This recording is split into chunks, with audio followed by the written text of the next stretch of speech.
بسم الله الرحمن الرحیم. یاده پروژه د پوهنځي وزارت لخوا د ولید مسلم ساختماني شرکت ته په قرارداد ورکړل شوې ده چې کاري بهیر کاري موده 3 میاشتې په دربار کې نیسي.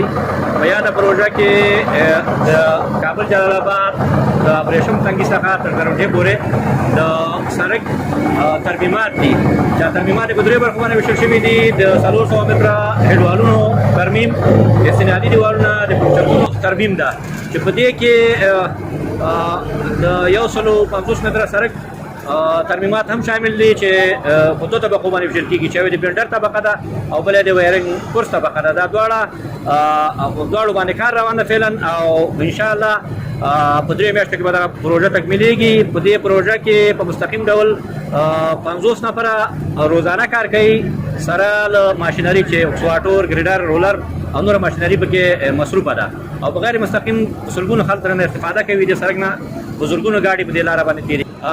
د نظارت برخه کې د ولایت د څلورو ارګانونو لخوا تخنیکي ارګانونو لخوا نظارت کېږي چې پوهنځي عامه، اقتصاد، انکشاف دهات او شهرسازي ریاست پکې شامل دي.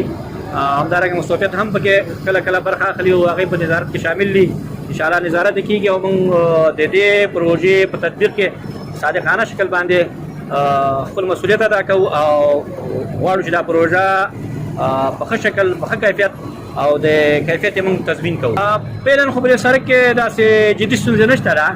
که چېرته آینده کې په دې کې ستونزې لیدل کېږي، سړک رټین کوي، سړک خرابېږي، نو اړونده اداره بیا په دې هکله باندې دولتي ارګانو سره خپل راپور شریکوي. موږ انشاءالله د یاده پروژه د پوهنځي وزارت او د ساختماني انجینري نورمونو مطابق مخکې بیایو او انشاءالله آینده کې به کوم کار چې موږ کوو موږ یې تضمین کوو. انشاءالله مشکل به پکې نه پیدا کېږي.